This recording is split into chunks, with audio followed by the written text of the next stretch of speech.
এদিন গাঁৱৰ ঘৰৰ মাটিৰ ৰান্ধনি ঘৰত মাকে ঘামি একেধাৰে কাম কৰি আছিল।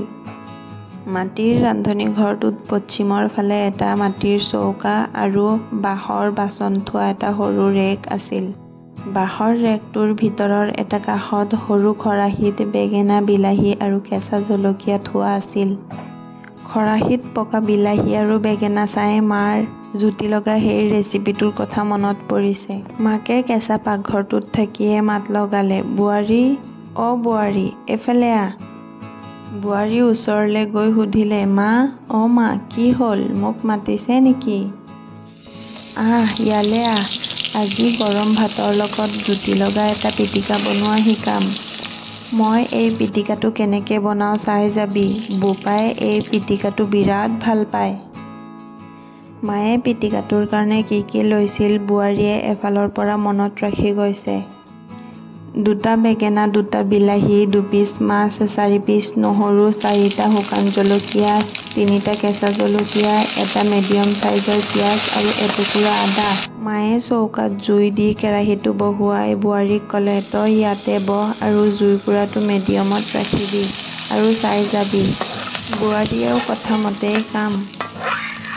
মায়ে প্ৰথমে কেৰাহীটো গৰম হ'লে তাতে সৰিয়হৰ তেল দি প্ৰথমে 4টা শুকান জলকীয়া আৰু 4 পিচ নহৰু ভাজি লৈছে।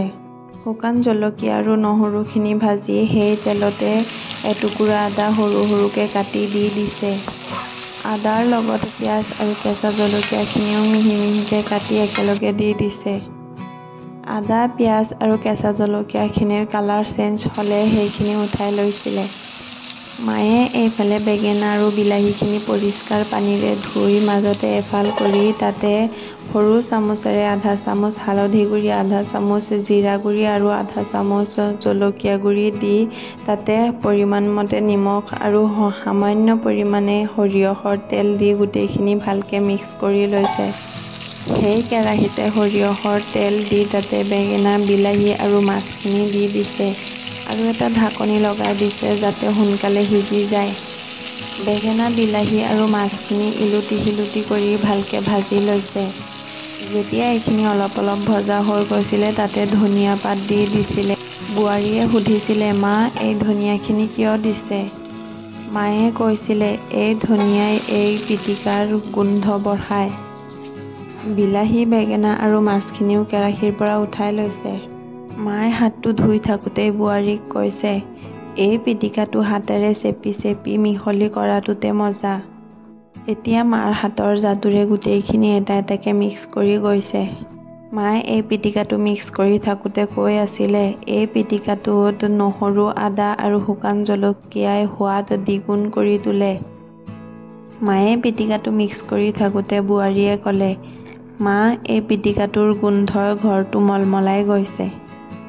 মায়ে হাঁহি হাঁহি কৈছে, গোন্ধ খাই আৰু পেট ভৰিব নালাগে, যা গৰম ভাত কেইটামান লৈ আন।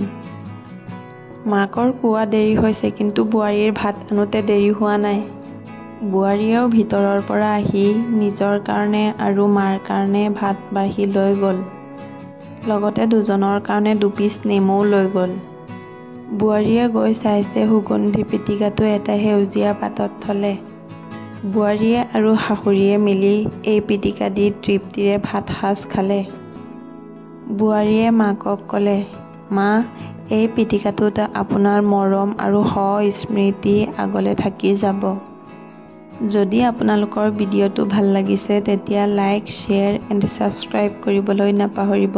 কাষত থকা বেল আইকনটো প্ৰেছ কৰি দিব। অন্য এটা ভিডিঅ'ত লগ পোৱাৰ আশাৰে আজিলৈ বাই বাই।